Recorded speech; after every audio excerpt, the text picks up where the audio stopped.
On March 9th, the Hedera hash graph was attacked and over $600,000 worth of funds was taken, stolen, robbed, vanished out of thin air. And now you have Hedera Hbar at the 34th spot of CoinMarketCap. And the question is, what's going on? Did Hedera Hbar suffer more so than the entire broader market? Did it do okay? And where are we now? What's happening? A lot of people might not know what's going on with this hack, attack, whatever you guys feel you want to call it. Some people become really touchy-feely when I say that it's a hack. Some people get touchy-feely when I say it's an attack. And at the end of the day, it is what it is. This was an exploited vulnerability. In this video, I'm going to explain to you everything that happened with this hack and how it was fixed, and even play you an AMA from SalsaSwap, which is the leading DEX, decentralized exchange, on the Hedera hash graph. There's 3 DEXs that were affected: SalsaSwap, HeliSwap, and Pangolin. All of these DEXs use Ethereum virtual machine because Hedera hash graph uses Ethereum virtual machine. And all of these DEXs use smart contracts based off of the originals. And all of these DEXs essentially used forked smart contracts or the base contract of Uniswap because Uniswap is the main DEX of Ethereum. Really, really simple. Just like PancakeSwap is a derivative from Uniswap, HeliSwap, SalsaSwap, Pangolin, they're all derivatives of Uniswap. And there's a contract. This is a smart contract, and there was a vulnerability in the smart contract. And to make it very, very simple, this is the vulnerability. The hacker came and they made a wallet for a liquidity pool. And when you have a liquidity pool, you have to pair 2 different cryptocurrencies. They found a vulnerability where instead of burning one of the cryptos when they're providing the liquidity, they were able to just send tokens, assets into another wallet. That was, in very plain English, what happened. Hedera hash graph figured out what's happening, and 11 hours later, Hedera hash graph shuts down IP proxies. A lot of people on the internet are going to say they shut down actual Hedera hash graph. Not exactly. Hedera hash graph worked the entire time, but the connection to Hedera hash graph was closed. So let me give you an analogy. Have a train, and the train is going in front of your stop. Now you want to get on that train, but let's say the train never stops, it just keeps going. So the question is, has the train stopped? No, the train is working as normal. There's just no way for you to get on the train. And that's what they ended up doing. That's what it means when you shut down IP proxies. IP proxies disables the ability for people to communicate with the mainnet, but the mainnet itself was working. It kept track of all of the staking, it kept track of all the liquidity pools, it kept track of everything on the Hedera hash graph was being tracked, except there was no communication with the Hedera hash graph. Because there was no communication with the Hedera hash graph, they were able to stop the attacker and do a lot of recoding. Now, I don't know the nitty-gritty of it, but they probably contacted all of the Hedera governing council members. They probably had an emergency meeting.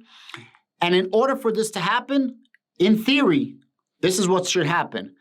2/3 of the Hedera governing council members needed to say yes. So around 20 of the current 28, 29 members, I think Dell gives us 29 members. In other words, 20 members. And if they all voted, then it goes. The IP proxies were shut down. Hedera Hashgraph shuts down the IP proxies. They figure out what's going on. And all of a sudden, Hedera Hashgraph turns back on, and we have the normal transactions per second, as per usual, 700, 800, 2,000, and 1.600, so on and so forth. All in all, $600,000 worth of funds was taken. And because they shut down the IP proxies and figured this out quickly, they saved a shit ton of money that could have been drained. I think HeliSwap lost like 600,000. Pangolin lost 2,000, and SalsaSwap lost nothing. HeliSwap and Pangolin are making all the liquidity pools fair. They're replenishing the liquidity pools so that actual users are not affected. User accounts were not affected at all. The hack was 100% a vulnerability of an Ethereum virtual machine, a bug in the smart contract. And because we use this same smart contract, this was a bug in our system. In a way, this is really, really good because we figured this out now, and we, in theory, only lost 600K, which really is not that much, right? Let's just be honest. It's not that much. The question here is this, and I'm going to make a statement. You guys can do whatever you want. I just give you guys data. You have two sides of the coin. First side of the coin is saying, well, how can Hedera possibly do this? How do you claim decentralization if you could just shut down the IP proxies, similar to what happens on Solana? The other side is saying, well, thank God we were able to do this, because if we didn't, we would have been exploited for a lot more. I also think because they did it this fast, they were able to save a lot of market cap and they didn't suffer as much as they could have if it was worse. I'm not saying one way or the other. I'm just giving you guys the facts. You guys can figure out whatever you want. But I want to say something very, very carefully.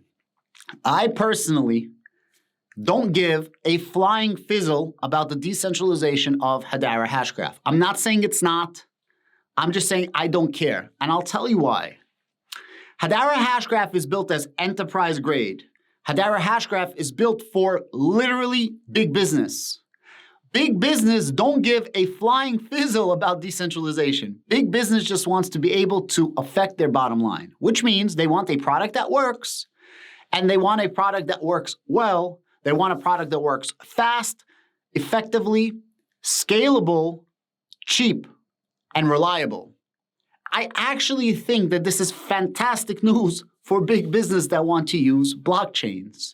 The only decentralization that big businesses care about when it comes to DLTs, blockchains, DAGs is the information immutable?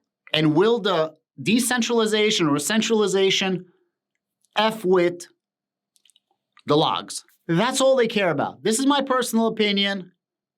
And that's why I think Hedera Hashgraph did not suffer so much. And again, I'm not saying they are decentralized. I'm not saying they are centralized. Make up your own minds. I'm here just to give you guys data, both sides. I'm going to go over to my desk right now, and I'm going to read you the entire article from Hedera. And this is literally what Hedera said. And then I'm going to play you an AMA. The AMA is actually from SalsaSwap. The AMA is going to be approximately 5 minutes.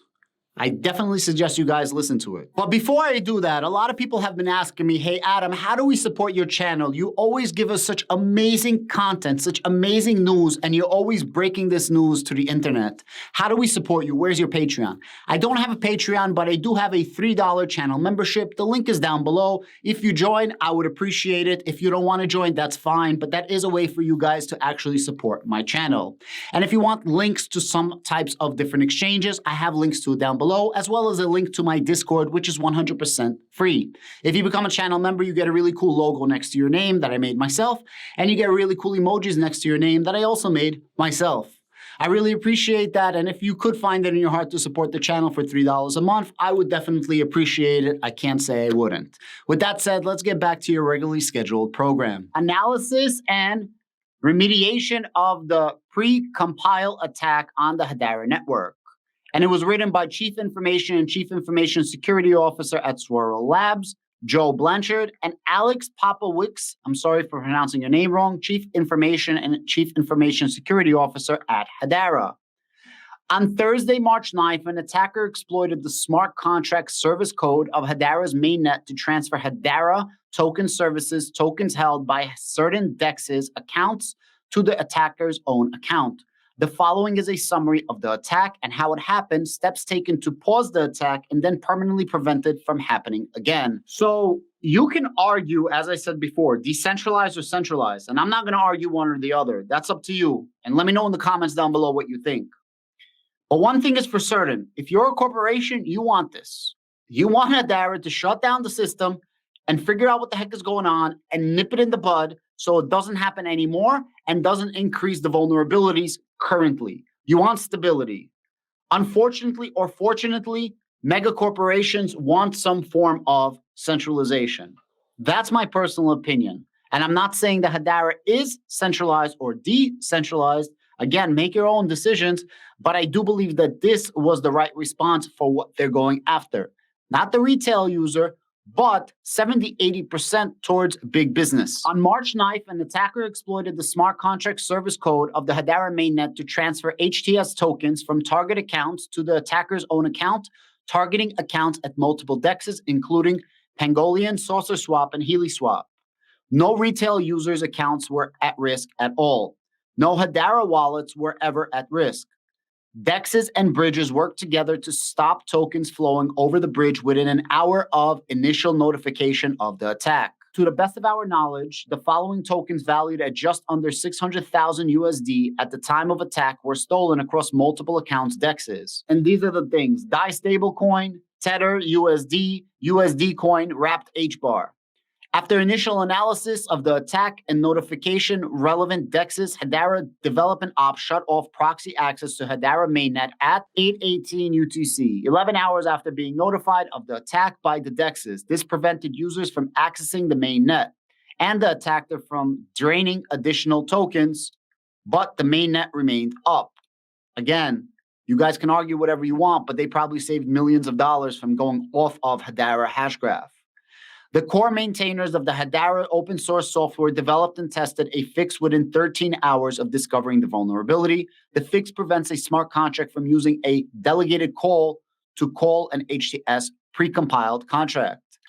Time of resolution: subsequently, the node operators, the Hedera Governing Council, signed transactions to update the network's code base and maintain upgrade and was completed at 2:04 UTC on March 11th, 41 hours from the initial attack. So it took them 41 hours to figure this out, soup to nuts.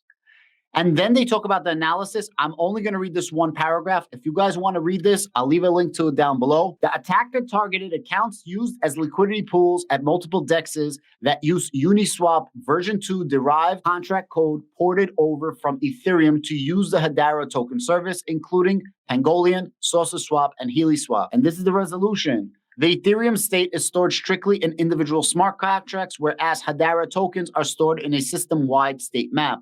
When making a delegated call, the EVM, Ethereum Virtual Machine, will execute the called contract's code on the calling contract state and not the contract storing canonical balances. However, when calling a precompiled contract, execution leaves the Ethereum Virtual Machine and enters the core layer 1, where balanced state is stored. All right. What I just read is probably more information than anybody wants to know. At the end of the day, most people, 99.9% of us, this is already above your heads because it's getting to be above my head. And I usually know more than most people listening to my channel. Not a knock, but that's just what's happening because I'm always in this crypto stuff.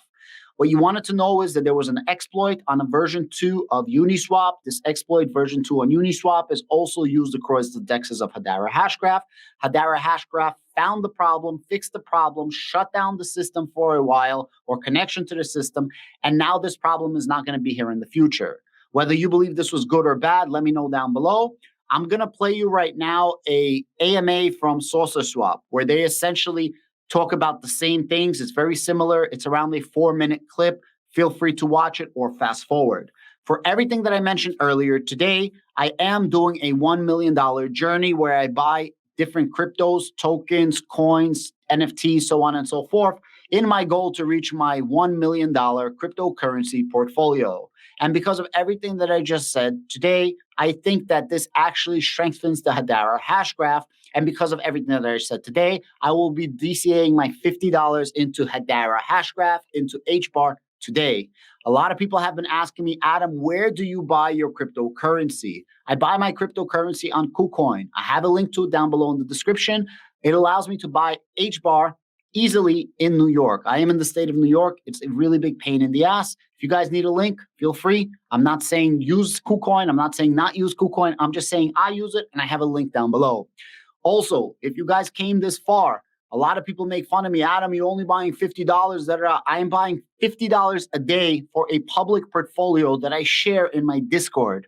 If you guys want to do better, start a channel and spend $1,000, $1 million a day. I don't give a flying fizzle.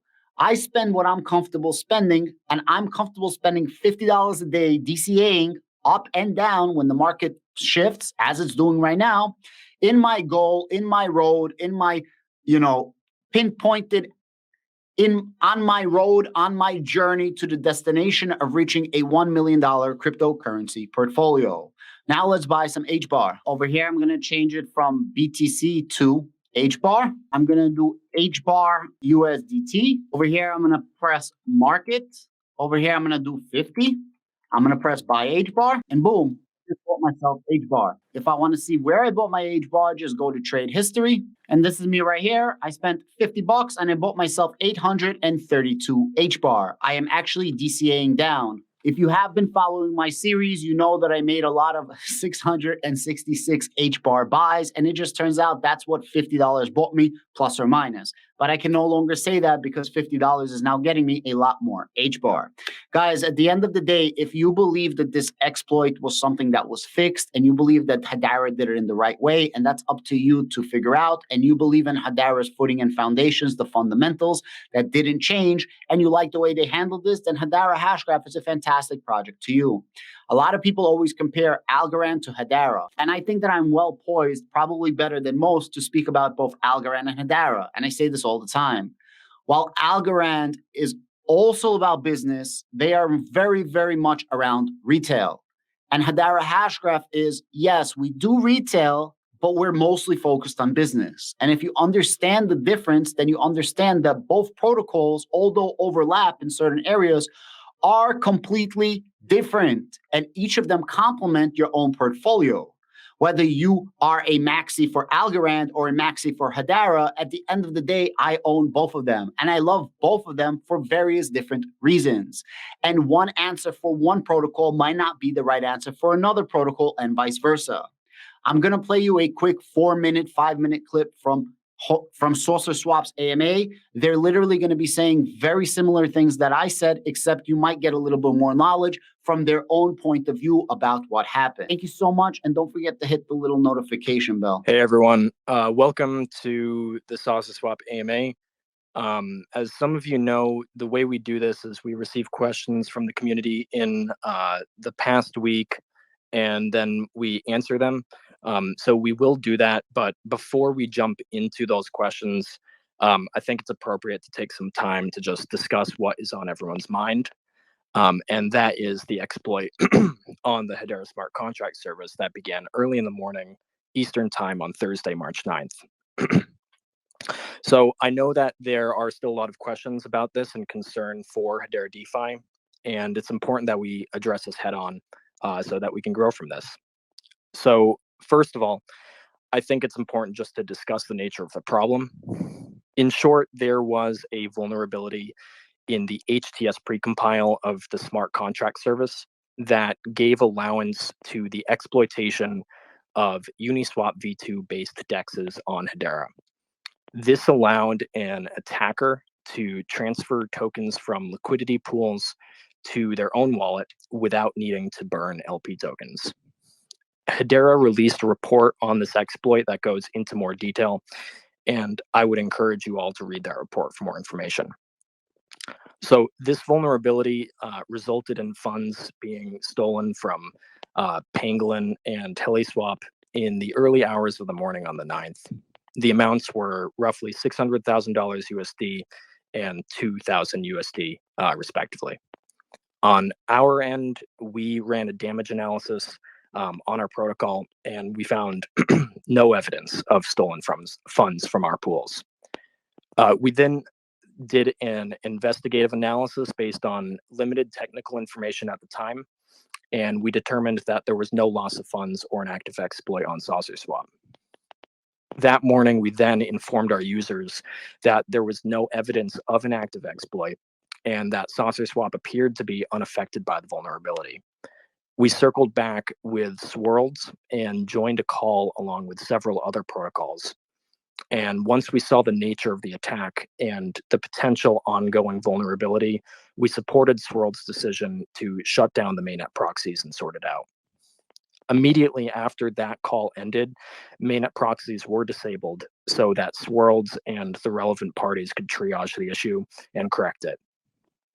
Now, during this time, our engineers for the remainder of that day on the 9th continued to look for evidence of stolen funds from SalsaSwap, and we could not find any indication of it. we reached out to third parties who corroborated our initial findings. After Swirlds fixed the vulnerability, mainnet proxies were brought back online last night, March 10th Eastern Time, around 9 p.m. And when this happened, Hedera released a report detailing the exploit and confirmed that no funds were stolen from SalsaSwap. Pangolin and HeliSwap have since replenished their affected liquidity pools, making their users whole. And we want to commend both of those protocols on their swift action and response to the attack. As far as exploits are concerned, this one, though serious and frightening, was thankfully limited in its ultimate impact. It is, however, the first of its kind that the Hedera network has seen, and it serves as an opportunity for the entire ecosystem to grow. From our perspective, we intend to double down on our commitment to security. In real terms, this means we are implementing emergency lines to every member of our team, and we will have more advanced threat detection notification systems on our protocol as well. Now, as we develop SalsaSwap v2, this exploit could serve as a blessing in disguise, as we have the opportunity to ask ourselves how our protocol can minimize risk in the potential case of future attacks. Additionally, this exploit has underscored the importance of inter-protocol cooperation and support, something that we did see in the last few days. And this will minimize risk across all Hedera DeFi so that we can all grow together with our industry peers. Now, we do not take lightly what happened by any means, but we will make the best of it. We will learn from it and ask ourselves hard questions about how we can do better in the future. So to our loyal community and our partners, we want to invite you to continue innovating and growing with SalsaSwap. If you have any questions about our response to this exploit or how we can minimize risk going forward, reach out to us in Discord, and we can have an active discussion to collaborate going forward.